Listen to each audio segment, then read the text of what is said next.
Boa noite, gente. Graça e paz. Se você tem um filho de 2 a 11 anos, você pode liberar, porque nós temos uma escolinha para o seu filho, para ele ouvir e aprender a falar de Jesus, ok? Sobre Jesus, nós temos professores que vão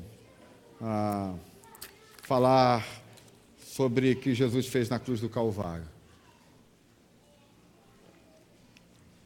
Essa manhã eu estava conversando com uma família aqui desta igreja e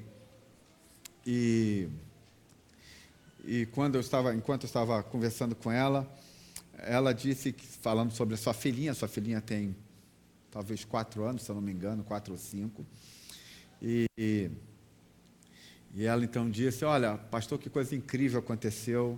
Ela estava na escolinha, na sala dela, na aula, e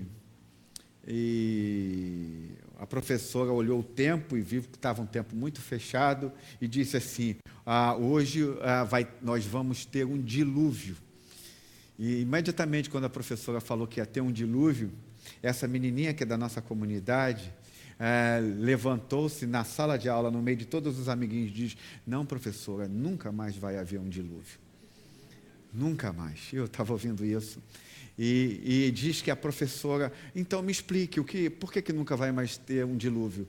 E diz que essa menininha da nossa comunidade, 5 anos de idade, descreveu todo o porquê de não ter um dilúvio. E aí ela termina, nunca mais haverá um dilúvio, porque houve e há uma promessa, que nunca mais isso existirá. E aquele que prometeu, vai fazer isso acontecer. Nunca mais haverá um dilúvio. A importância, e eu fiquei olhando assim para os pais, e a importância de nossos filhos estar aprendendo sobre Jesus Cristo, e eles podem já responder as coisas que vêm no seu aprendizado, na sua escola, e isso é uma coisa fenomenal. Eu fiquei muito feliz e ressalto a importância de vocês criarem seus filhos ouvindo a palavra de Deus, ok? Bem, o tema do meu sermão hoje é uma razão para viver. Eu não estou dentro de uma série, eu estou pegando sermões avulsos e estou trabalhando com vocês sermões avulsos. Hoje eu quero falar um pouco sobre João. Se eu não me engano, poucas vezes eu preguei sobre o livro de João. Eu queria poder falar sobre esses primeiros versos do livro de João, capítulo 1, do verso 1 ao 5. Então eu queria convidar você a se pôr de pé, aquietar seu coração, e eu queria conversar sobre esse tema com você. João de 1 a 5, razão para viver, uma razão para viver. O verso 1 diz assim, eu vou ler os versos ímpares e vocês leem os versos pares. No princípio era aquele que é a palavra. Ele estava com Deus e era Deus. Todas as coisas foram feitas por intermédio dele. Sem ele, nada do que existe teria sido feito.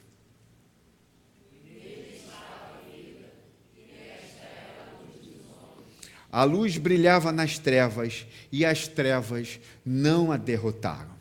Vamos orar ao Senhor. Pai querido, obrigado pela tua palavra.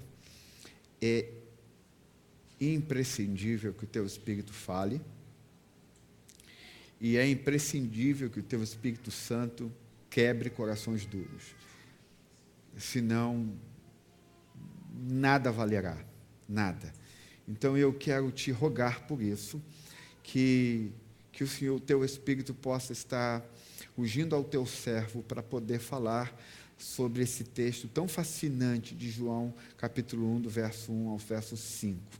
Eu te rogo para que hoje a gente possa perceber algumas coisas no nosso coração e nos voltarmos para Ti. Essa é a minha oração, em nome de Jesus. Amém e amém. Você pode sentar. Se você fizer uma pesquisa no mundo inteiro e for perguntar às pessoas fazer uma pergunta às pessoas desse mundo e perguntar quais foram as pessoas que mais te influenciaram no mundo, Provavelmente a sua resposta será que você ouvirá da maioria das pessoas, não só no Brasil, mas no mundo inteiro. Você vai ouvir Buda, você vai ouvir Jesus, você vai ouvir Maomé e você vai ouvir Karl Marx.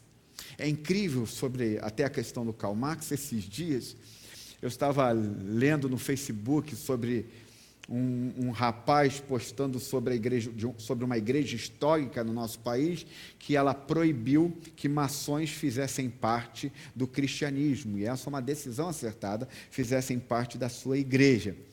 E ele não para com isso, mas deveríamos também proibir que pessoas que são adeptos do Karl Marx também fizessem parte da nossa comunidade, para você ver como Karl Marx também influenciou e influencia muitas pessoas.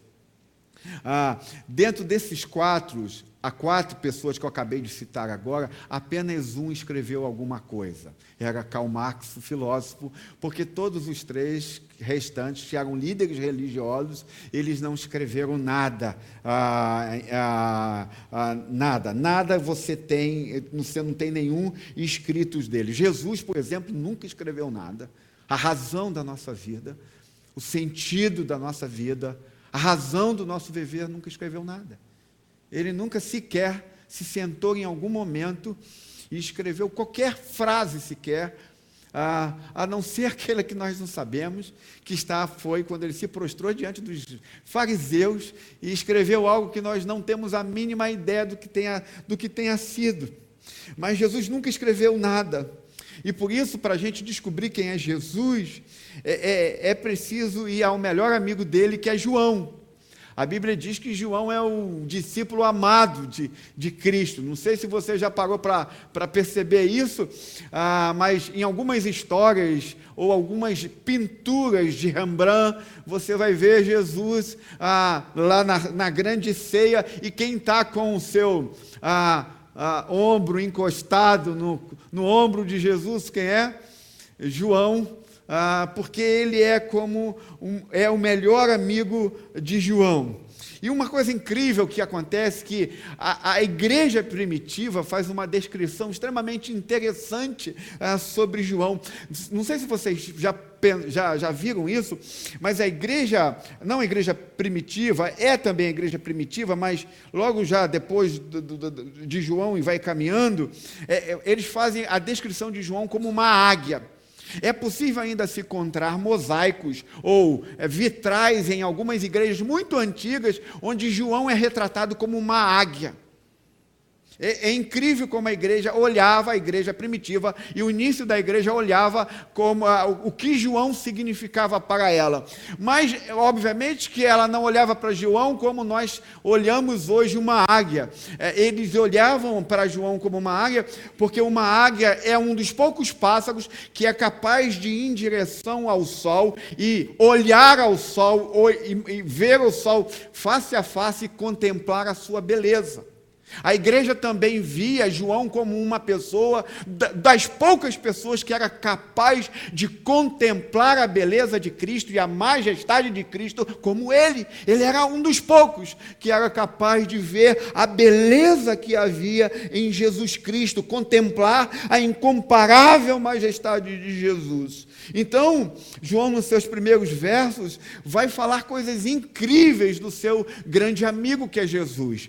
E a primeira coisa que João vai falar do seu melhor amigo, nos primeiros versos, é que ele era o Verbo. No princípio era o Verbo. É isso que João, o seu melhor amigo, vai dizer. Isto é, Jesus era o Logos divino. A palavra Logos no grego significa palavra, e que Jesus era o Logos divino. O que isso significa? Significa que, em primeiro lugar, João está dizendo que Jesus Cristo é o autor da vida, que ele é a razão de toda a vida, e, em segundo lugar, que Jesus Cristo é a autoridade sobre toda a vida, ele é o guia de toda a vida, ele é o orientador de toda a vida. Agora, o que significa ser o Logos divinos?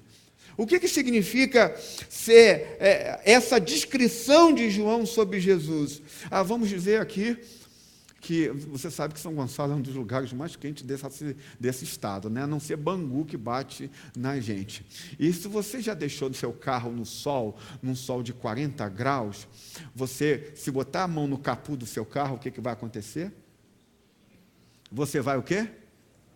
Você vai queimar a sua mão. Vamos dizer que você decida, no meio desse calor de 40 graus, pegar um bife de contrafilé e botar em cima do capô do seu carro. O que vai acontecer? É possível que ele fique um pouco tostado, mas vai ser uma porcaria, porque esse bife não vai ficar bom de jeito nenhum. Você bota no capô do carro e ele vai fritar em algum momento, mas isso não vai funcionar porque esse bife é incomível, porque não é o lugar para você fritar um bife. E não só um lugar para fritar um bife, mas ele vai estragar, e o gosto que você, quando for botar na boca, ele deve estar com gosto de tinta do seu carro.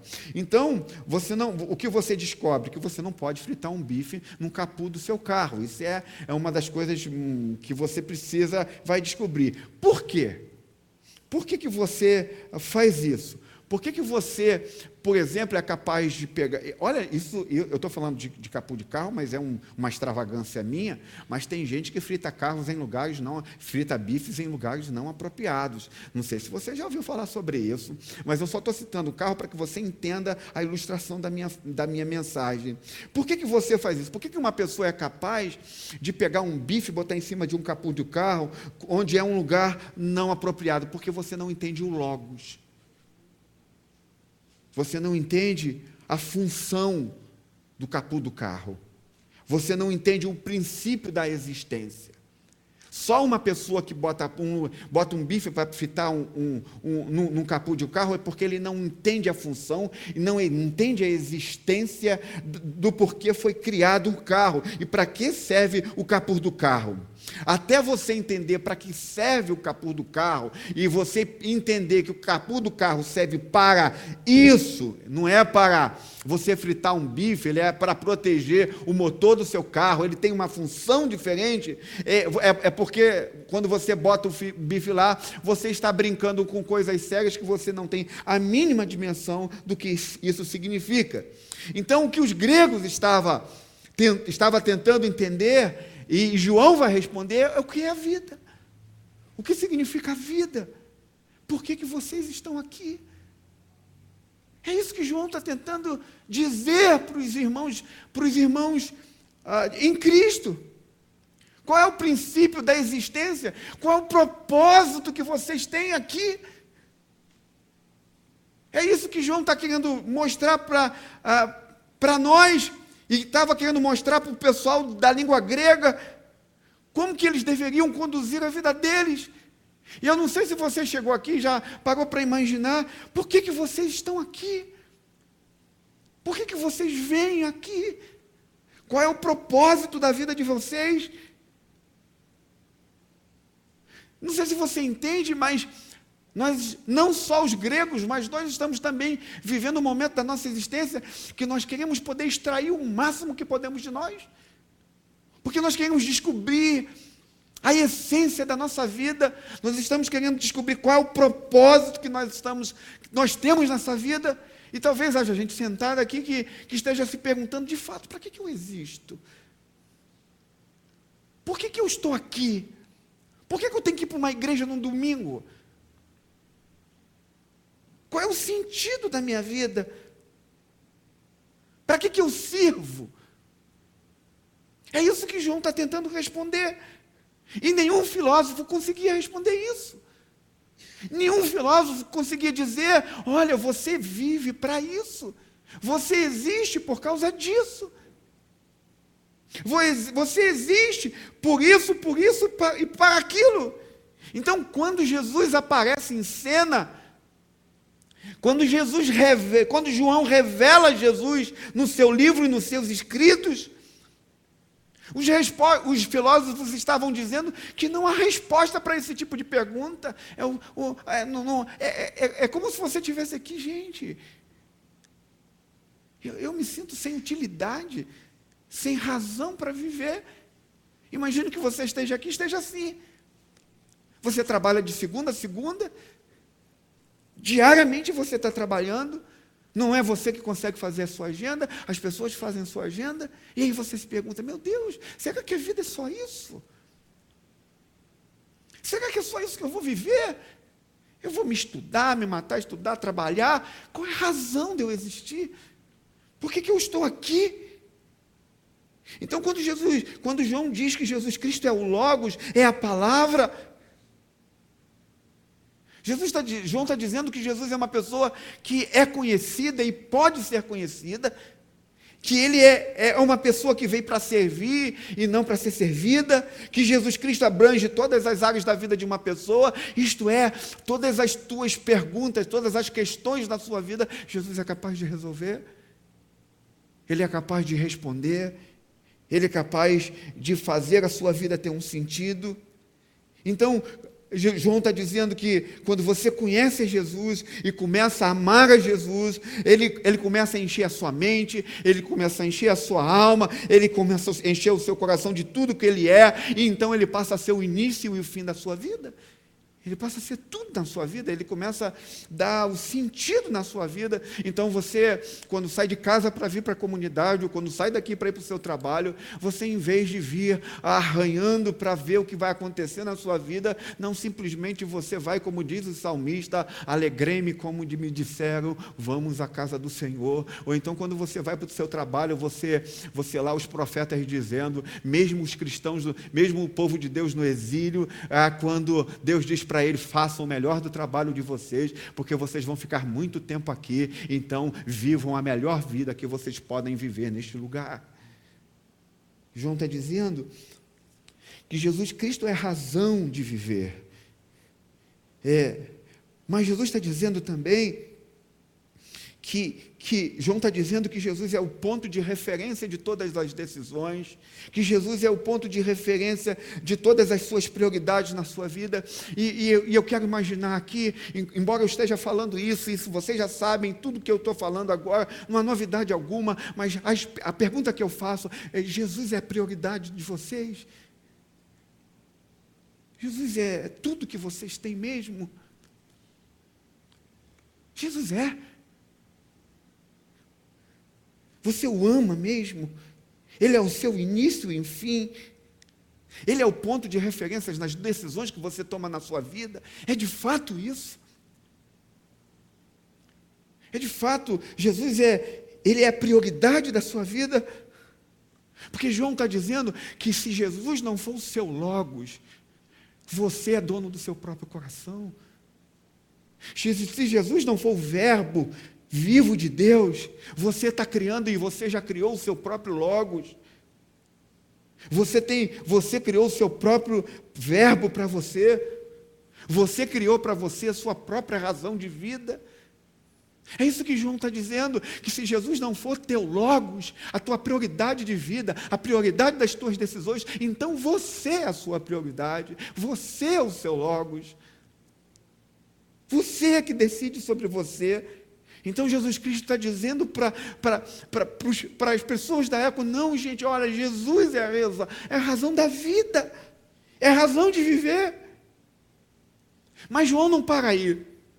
João está dizendo que Cristo não é apenas o Logo, no sentido de que Ele é a razão da tua vida, mas Ele é o guia, Ele é a orientação do teu viver, de como você vive. Então deixa eu lhes perguntar, é fato, isso é verdade na vida de vocês, que Deus é que guia as decisões da vida de vocês? É Deus que orienta a vida de vocês? João está dizendo que Jesus Cristo é aquela pessoa que te ensina o caminho onde você deve chegar. Ele te mostra o início de partida, o seu start, e Ele te mostra o fim. Ele te conduz pelo caminho.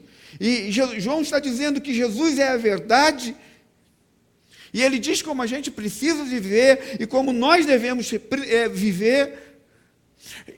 Eu quero dizer uma coisa para vocês, nós estamos vivendo uma época apocalíptica. Quem disse isso foi o Antônio Carlos Costas, que vai estar amanhã, domingo que vem conosco à noite, Domingo de manhã nós vamos ter uma banda da Igreja do Redentor da Barra de Tijuca cantando para nós. E domingo à noite nós vamos ter o pastor Antônio Carlos Costa conosco. E o Antônio Carlos Costa, ele diz que nós estamos vivendo num momento apocalíptico da história como nunca. Se você já abriu o livro de Apocalipse, você pode ter ideia do que significa estar no meio de uma geração apocalíptica. Ele diz que nunca na história da humanidade nós somos uma geração tão corrupta, tão iníqua, onde Jesus não é mais o nosso logos. Ele disse o seguinte, na última vez que nós estávamos conversando, o Júnior estava comigo, ele disse: pastor Cláudio, nós pregamos sobre o Evangelho para as pessoas, e se nós fizermos um apelo para que elas venham à frente, elas vêm conversando, masticando chiclete, e não em arrependimento mais. Elas não se veem mais como um pecador. Enquanto no passado, quando se falava do Logos de Deus, de Jesus Cristo, do autor da nossa vida, as pessoas vinham quebrantadas diante da presença do Senhor, diante de Deus. É assim que ele falou para a gente. Nós estamos vivendo num momento da história, e é fato, e é um momento sem precedentes. E aí agora eu vou deixar o Antônio de lado e vou falar um pouco o que eu penso.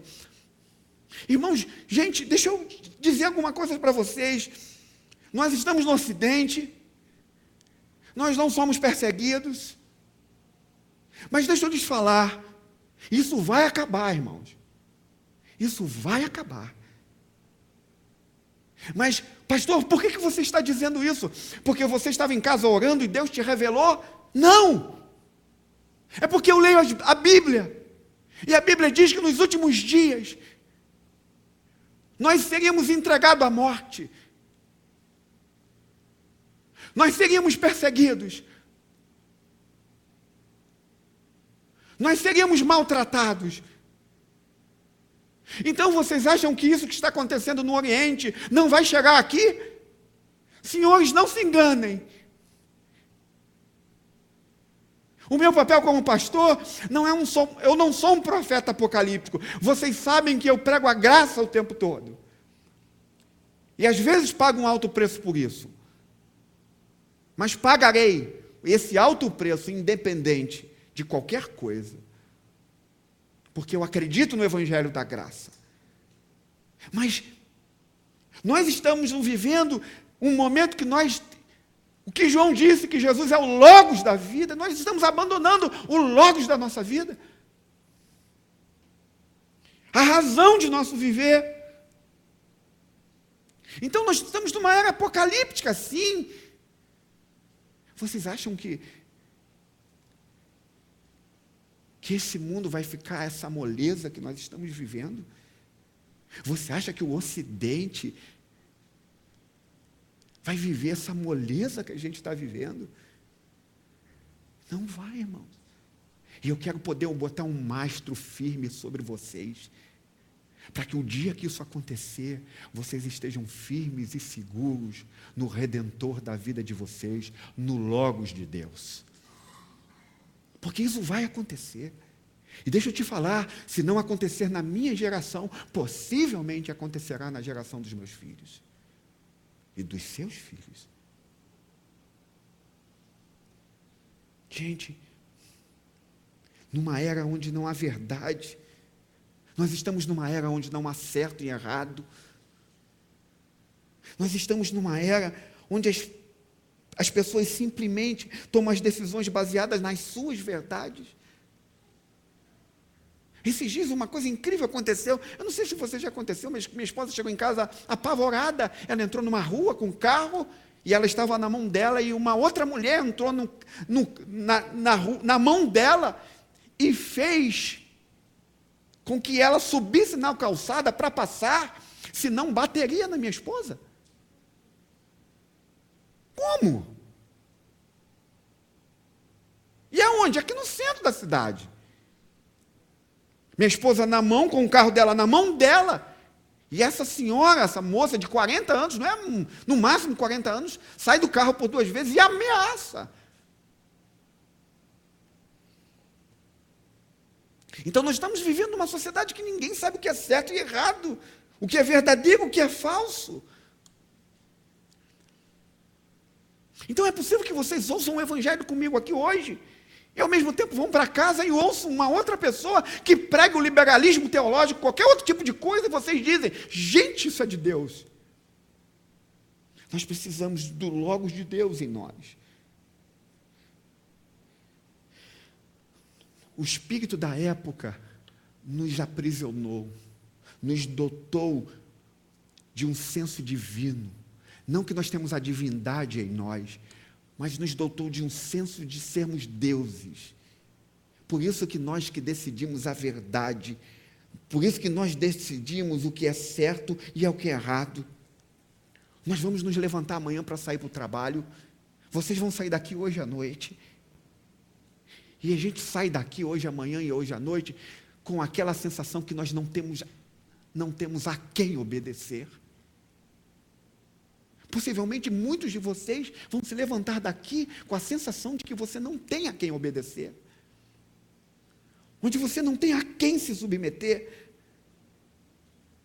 E então nós saímos daqui, ou saímos da nossa casa, dizendo: a única pessoa na qual eu vou obedecer é a mim mesmo. Eu vou dizer ao meu coração o que é verdade. Eu vou apresentar, quando eu me levantar amanhã, ao meu coração as verdades que eu creio. Porque não há ninguém que eu possa me submeter amanhã. Não há ninguém para obedecer. Eu sou o próprio capitão da minha alma. Eu sou o próprio mestre da minha alma. Não é verdade isso?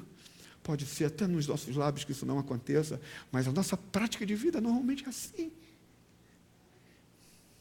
Embora a gente faça isso todos os dias, o nosso coração anseia em confiar em alguém descrito como João. Alguém que não nos decepcione, porque cada manhã que a gente se levanta e diz para a nossa alma o que nós vamos obedecer, a gente sabe que todos os dias a gente se arrebenta. Todos os dias você se afasta de Jesus por causa disso. Todos os dias você abandona o Logos da vida, o Logos de Deus, porque você sabe que não é confiável as suas percepções, que não é confiável aquilo que você acredita de si mesmo. Então João diz que o nosso coração anseia em confiar em alguém que não nos decepcione. E João está dizendo que Jesus é esse alguém que tudo que ele diz, tudo que ele orienta é completamente certo, é completamente eficaz. Por quê? Por que Jesus é completamente confiável? Porque nem eu e nem você aceitaríamos viver num mundo onde não encontrássemos alguém que fosse confiável. Se nós vivêssemos nesse mundo sem ter alguém confiável para obedecer e seguir, esse mundo seria insuportável. Seria insuportável. Por isso que Jesus diz, por isso que João disse sobre ele isso no verso 3, todas as coisas foram feitas por intermédio dele, sem ele, nada do que existe teria sido feito. Isto é, João diz que Jesus é o autor de todas as coisas. É por isso que ele pode ser o nosso guia, e o nosso guia com toda a autoridade. Deixa eu explicar isso melhor para vocês. Muitos de vocês ainda estudam ou são estudantes, os filhos de vocês são estudantes. Imagine um professor faz você sentar na sua sala de aula, na sua cadeira ou ao redor da mesa, e pega um artigo e põe um artigo na mesa e faz você ler, e todos os seus colegas leem o artigo. E aí ele faz uma pergunta para vocês: o que este artigo quer dizer? E aí, antes de que você responda o que o artigo quer dizer, não importa o quanto seja estranha a sua interpretação, enlouquecida a sua interpretação, o professor dizer: todas as opiniões aqui têm o mesmo valor. Não importa o que a Vanessa possa dizer de tão enlouquecido, que ainda que o Anderson faça uma leitura do artigo extremamente condescendente, equilibrada, o professor vai dizer que tanto a opinião do Anderson como a da Vanessa são iguais e têm o mesmo valor nas opiniões. Mas o que aconteceria? O que aconteceria se, de repente, quando vocês tivessem colocado o artigo sobre a mesa e vocês começassem a interpretar, e cada um dá a sua interpretação, de repente entra-se na sala o autor do artigo? O que aconteceria? O autor do artigo diz assim: eu escrevi esse artigo há mais de 20 anos, e é isso que eu quis dizer com o artigo. E é isso que eu quis dizer com aquilo que eu escrevi. E imediatamente, todos os alunos com as suas opiniões se calam, ficam quietos, porque e se dá então o fim da discussão, porque a palavra de autoridade vem da palavra, a autoridade vem da palavra autor. Quando o autor chega, a autoridade também chega. Então a discussão acaba. Então, quando o autor fala, ninguém tem mais nada a dizer. Você não pode dizer, imagine que a Vanessa, o autor, chega, não, mas você não quis dizer isso. Mas o autor chega, não, foi isso que eu disse, não isso que você está pensando. Então a Vanessa tem que se calar, o Anderson tem que se calar, todos vocês têm que se calar, porque o autor chegou. E quando o autor chegou, a autoridade é estabelecida. É isso que João está dizendo sobre o Logos. Jesus Cristo é o autor da sua vida. Ele tem toda a autoridade sobre a sua vida. Ele é o Logos de Deus na sua vida. Eu não sei se você acredita nisso. Eu não sei. Por exemplo, eu vou dar Como é que você pode tomar decisão, por exemplo, de como usar a sua vida sexual? Talvez você possa dizer, ninguém tem nada a ver com a minha vida sexual, eu faço o que eu queira com a minha vida sexual, eu faço o que eu quero com o meu corpo. E de repente Jesus entra na sala onde você está dizendo isso, e diz assim, isso que você está falando não faz o mínimo sentido, porque eu sou o seu autor. Eu sou o Logos. Eu sou o autor da sua vida. E eu sou a autoridade sobre a sua vida. E eu sei exatamente a forma como você deve usar a sua vida sexual. Não é você que diz como você deve usar, mas sou eu que digo como você deve usar a sua vida sexual. Eu sou o autor da tua vida, eu sou o autor da tua língua, eu sou o autor da tua fala, eu sou o autor do teu coração, eu sou o dono de tudo que você tem, eu sou a autoridade sobre você. Você não tem o direito de usar as coisas como você deseja.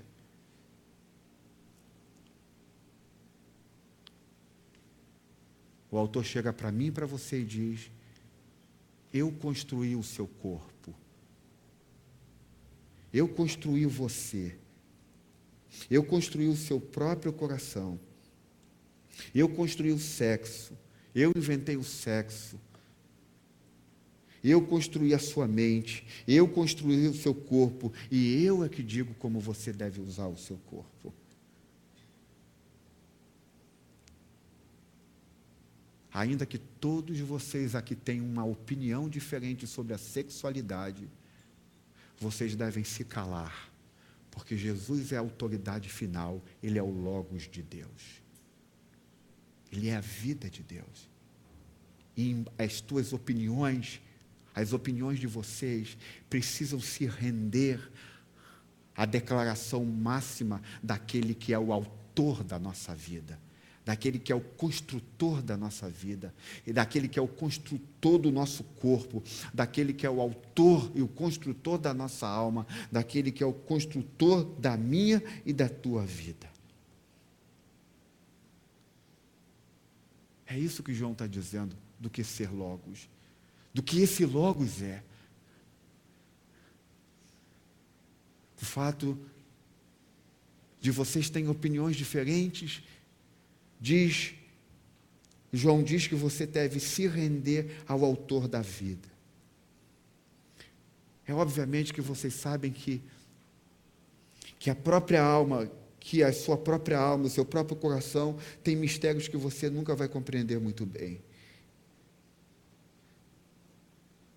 Mas você precisa entender que a opinião de vocês aqui é a opinião como de qualquer aluno, mas Deus tem autoridade, Jesus é o Logos de Deus, e o que Ele disse é o que é verdadeiro e é certo para a minha e para a tua vida. Eu não estou preocupado, Ele não está preocupado com as suas opiniões. Na verdade, Ele até permite que você expresse as suas opiniões. Mas Ele diz, eu sou o autor da tua vida. Eu tenho autoridade da tua vida. E você não pode viver como acha que deve viver. Eu digo como você vive. Por que que Ele pode dizer? Porque Ele é o autor. Ele é o Logos de Deus. No princípio era o Verbo, e o Verbo era Deus.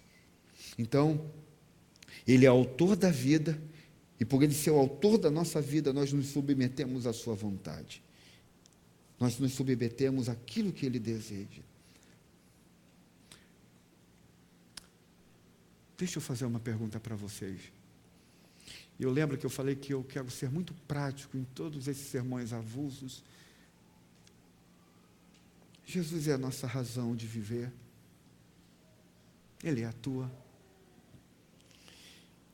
Ele é a autoridade máxima para a tua vida. Há quanto tempo vocês estão aqui me ouvindo pregar? Eu estou neste púlpito aqui, pelo menos 15 anos eu estou aqui. Há 15 anos vocês, na maioria de vocês, acredito eu, acreditam em tudo que eu já disse. Há muito tempo eu já digo que Jesus Cristo é a razão da nossa vida. Eu não me recordo quantas vezes eu já falei que Ele é o nosso bem maior, que Ele é o nosso princípio de vida, que Ele é a nossa razão de vida. Então, há mais ou menos 15 anos, muitos de vocês acreditam piamente naquilo que eu falo e naquilo que eu tenho falado. Acreditam piamente naquilo que eu tenho falado sobre Jesus Cristo. Mas, por incrível que pareça, ao longo desses 15 anos, muitos de vocês têm o seu próprio Logos. Ao longo desses 15 anos, outras coisas têm conduzido as nossas vidas. Outras coisas são mais importantes do que o Logos de Deus. Ao longo de todo esse tempo onde vocês têm ouvido a mensagem do Evangelho, muitos de vocês têm outro Logos. Muitos de vocês tomam as decisões pautadas nos seus próprios corações. Muitas vezes eu tomo as decisões pautadas no meu próprio coração. Por isso que pode ser que muitos de nós aqui não tenha a mínima ideia do que significa esse verso.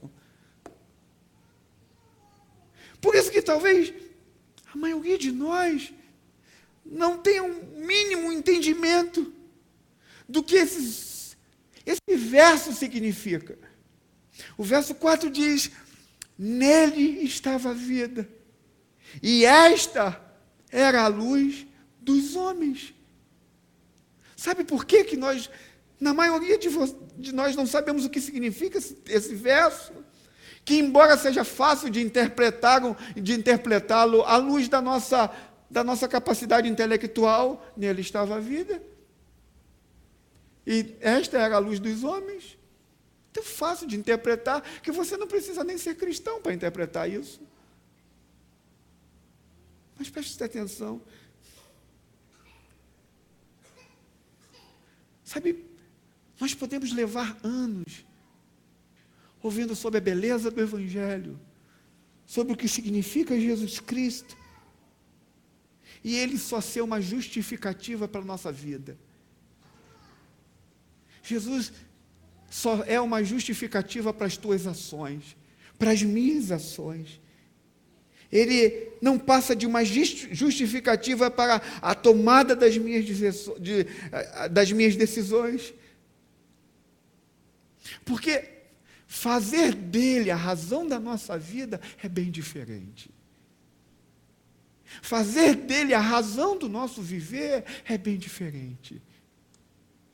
Sim, fazer dele a nossa justificativa de vida é muito fácil. Por isso eu posso me justificar o tempo todo sobre as decisões que eu tomo na minha vida, porque eu posso usar Jesus como a minha justificativa. Ele é o Deus da graça, um Deus cheio de misericórdia. Isso é verdade, Ele é tudo isso. Mas muitos de nós não temos a mínima ideia do que isso significa, na verdade, em nossos próprios corações. Porque, para que Jesus seja a razão da nossa vida, é isso que João está nos dizendo, a gente precisa permitir que Ele esteja no lugar onde deve estar.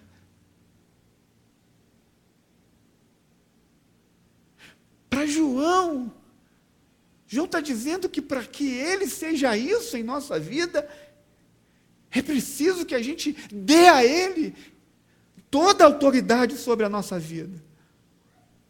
Toda a autoridade que lhe é devida. Tudo que lhe é devido. Então, por isso que esse verso, às vezes, embora a gente esteja aqui há 15 anos ouvindo falar da beleza do Evangelho, isso pode ser para muitos de vocês não ter nenhum significado. Para muitos de nós não ter nenhum significado. Até que isso aconteça, gente. Enquanto isso não acontecer, nós não vamos ver a vida que há nisso. Nós não vamos ver o que esse texto está dizendo. Eu e vocês não vão ter a vida e a luz prometida nesse verso, porque aqui é uma promessa. E João está dizendo que nele estava a vida e este era a luz dos homens. Vocês não vão ter a vida e a luz que já estão na vida de alguns. É fato que a vida de algumas pessoas, esse negócio é incrível na vida delas. É incrível como às vezes eu vejo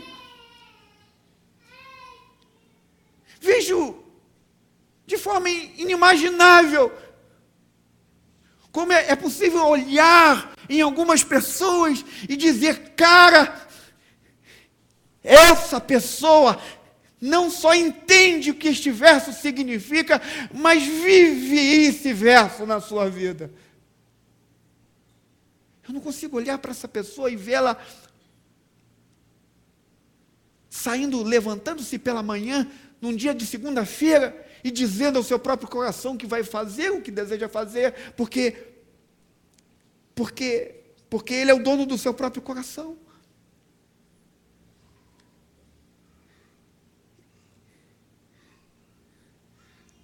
João está dizendo que para que isso seja realidade, Jesus Cristo precisa estar no lugar devido. Devido, gente.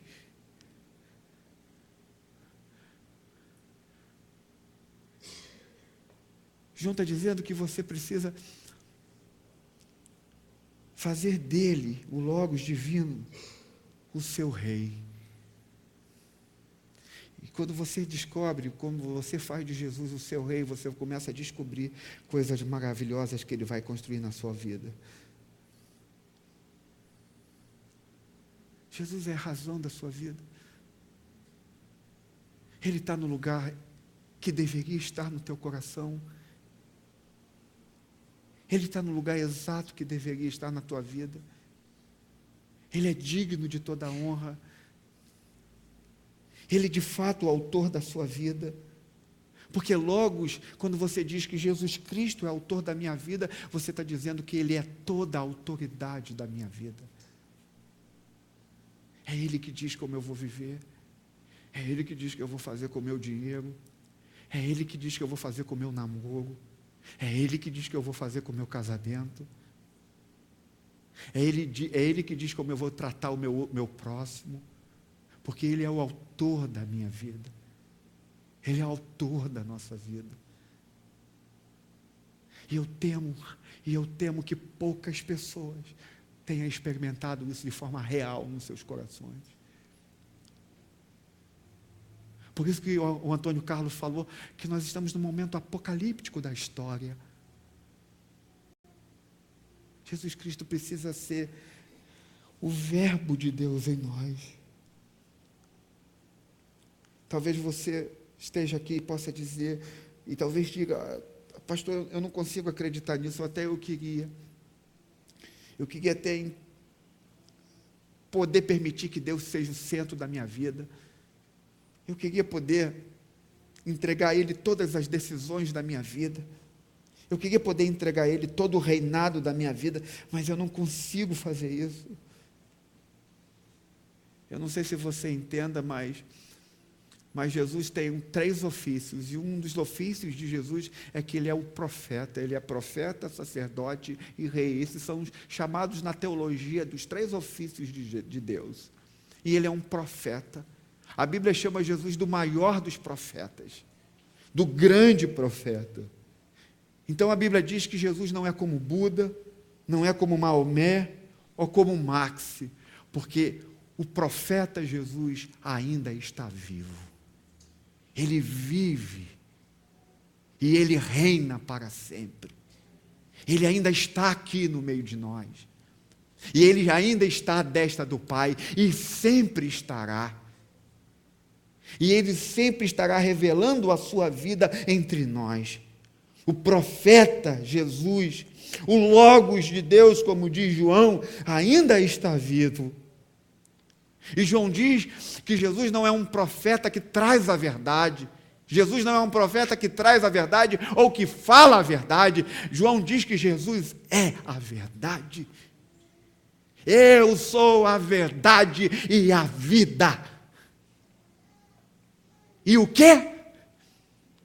E ainda que vocês estejam mortos, e ainda que vocês estejam sem destino, por causa de mim, vocês viverão.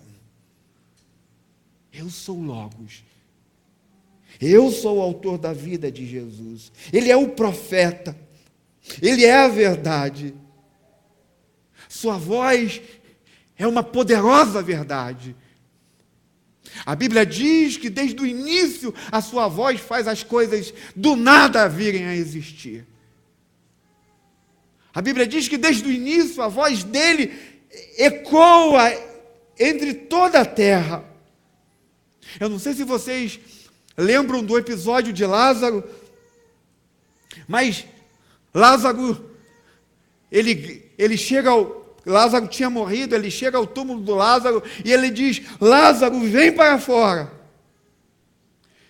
E o texto diz, e o episódio diz que Lázaro vem para fora.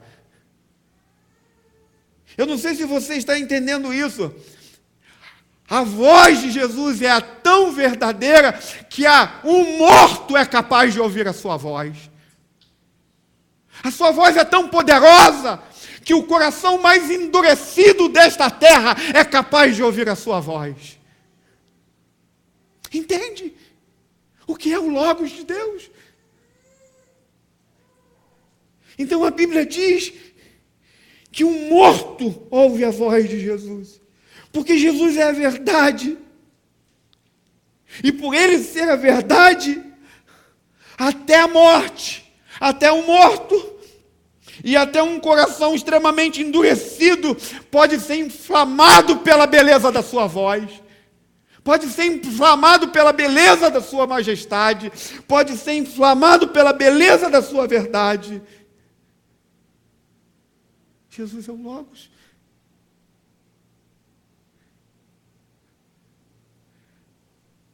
Ainda que você esteja morto, você viverá. Então, por favor, você nesta noite não diga, eu gostaria de acreditar nisso, mas não consigo. Eu não estou falando aqui com não cristãos, estou falando também com cristãos.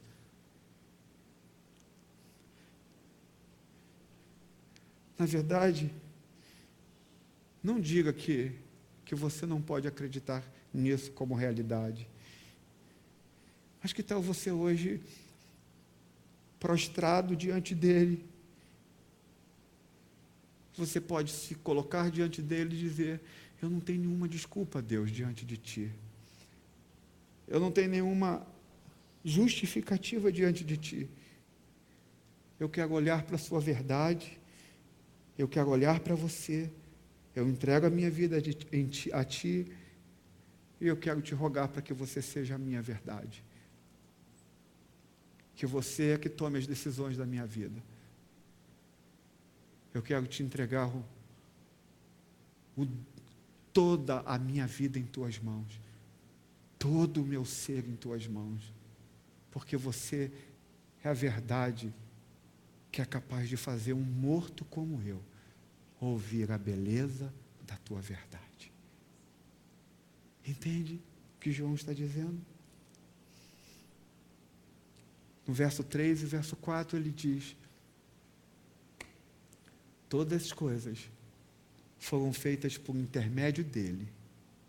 Sem ele, nada do que existe teria sido feito. Nele estava a vida, e esta era a luz dos homens. Você vai se levantar daqui amanhã,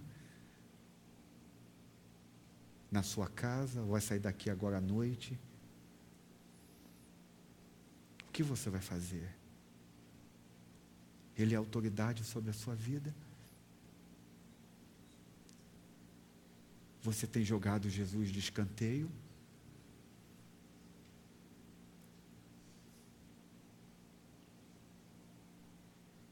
Você tem colocado ele de lado? E você tem feito justificativas para dizer que o ama, mas quando a sua própria vida não revela que você de fato o ama? Que tal hoje à noite você pedir para ele reinar de novo? Reinar em sua vida. Que tal hoje, nesta noite, você reconhecer que as suas opiniões de nada servem, porque ele é a autoridade maior na sua vida. Ele é o autor da tua vida. Que tal você pedir para ele, para que de fato esse verso 4 faça sentido na sua vida? Que de fato você possa encontrar a vida que está nele, e essa vida que está nele entrar em você. Não há como viver justificando o ser de Jesus sem ter a vida dele em você, porque Jesus é a luz dos homens. Jesus é o autor da nossa vida. Então, se você está aqui hoje, e eu quero concluir, o que você tem feito com Jesus? Ele é ainda o Logos de Deus para você? Ele é a tua autoridade? Ele é a razão da sua vida?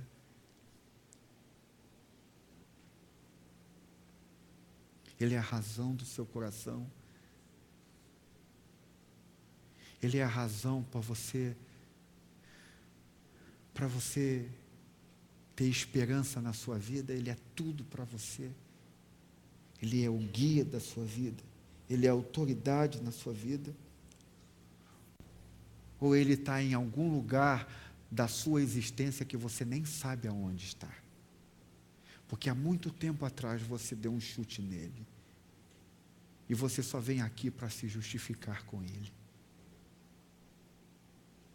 Mas hoje ele está te chamando para voltar à casa do Pai.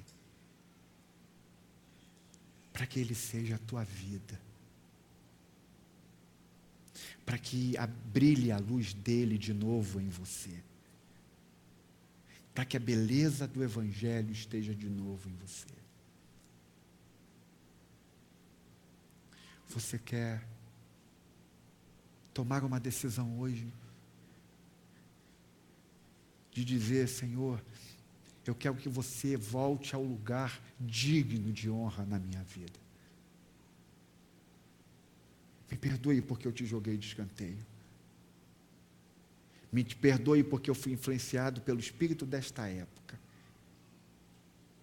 Eu quero, Senhor, e eu entendo que todas as coisas foram feitas por teu intermédio. E sem você, eu não existiria. Sem você, eu não teria sido feito. Sem você, a minha vida não faz sentido. E então eu quero, por causa disso, Senhor, experimentar a vida que há em ti e em mim. Eu quero, como diz João, que rios de água viva fluam do meu interior. É isso que nós queremos. Eu quero orar com você. E eu quero, enquanto os músicos estão vindo para cá, você possa inclinar sua cabeça e render-se a Ele. Mas render-se significa que você vai chamá-lo de volta para o primeiro lugar da sua vida. Você sabe o que aconteceu? Você lembra do que aconteceu com a igreja de Éfeso? Eles conheciam a teologia da reforma como nunca. Eles eram reformados, sola Cristo, sola Escritura, soli Deo, sola fé. Mas a Bíblia diz que aqueles caras, os nossos irmãos de Éfeso,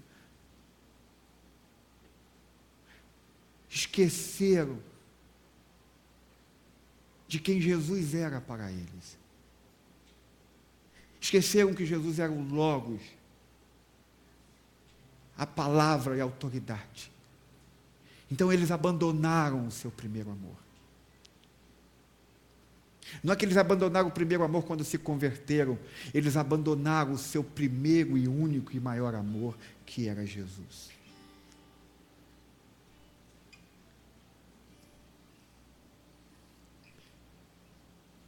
Eu quero convidar você a voltar para casa, a fazer com que Jesus Cristo possa encontrar ainda lugar de honra na sua vida, encontrar lugar de honra na sua casa, encontrar lugar de honra no seu lar, no seu casamento, no seu coração. Eu quero orar por isso, então quero que você incline a sua cabeça e você pense sobre isso. Se você chegar à conclusão hoje que você não está dando a devida honra ao Logos, aquele que fez todas as coisas, que é o autor da tua vida, se você descobrir que hoje você está aqui e que você está passando a sua vida e não está dando a devida honra a Ele, eu queria convidar você a se arrepender, a entregar de novo a sua vida a Jesus, a entregar seu coração de novo a Ele. Na verdade, eu queria te pedir algo mais, que você, onde você esteja, se ajoelhe e diga: Senhor, eu não tenho dado a devida honra a Ti. Você não tem estado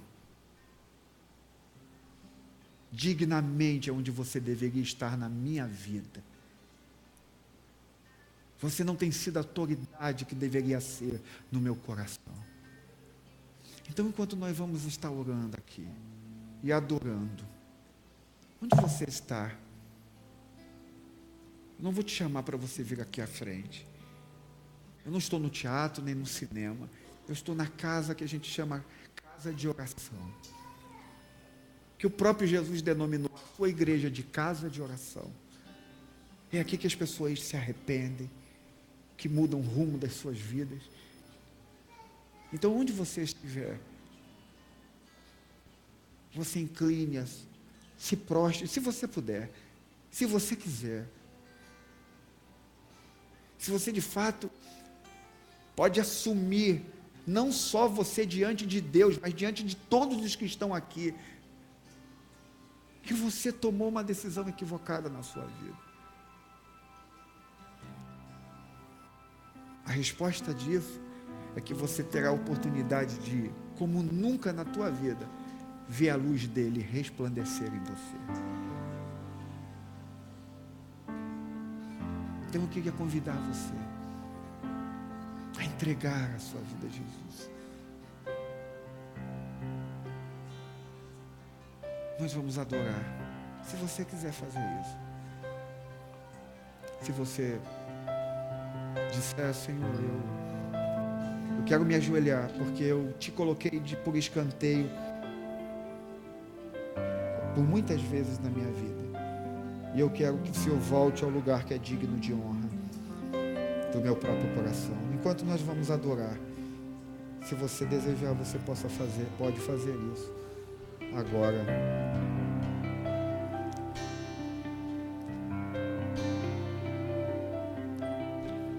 Toma-me, rendido estou aos pés da cruz, me encontrei. O que tenho te entrego, Deus.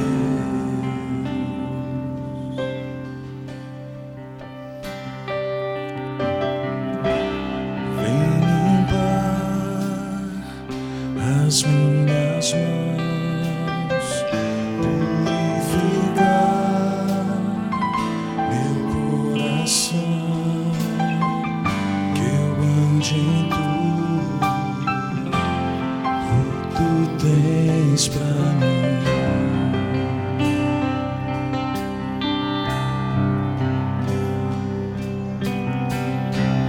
Toma-me,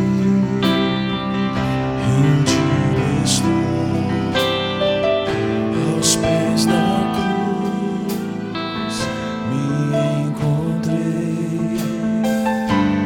O que tenho te entrego, ó Deus.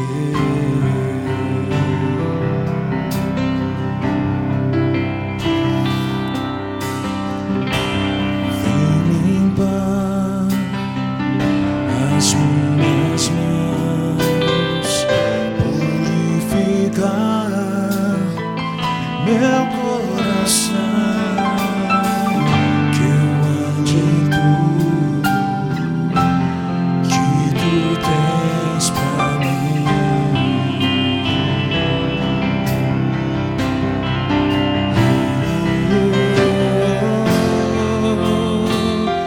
Eis-me aqui, rendido estou.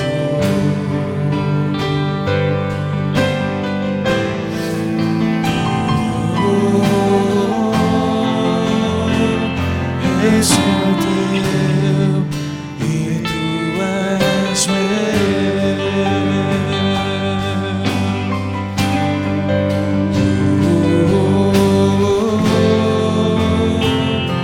És-me aqui, rendido estou.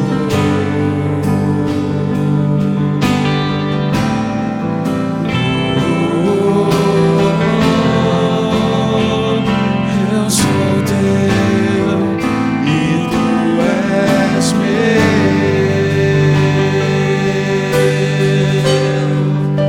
Jesus.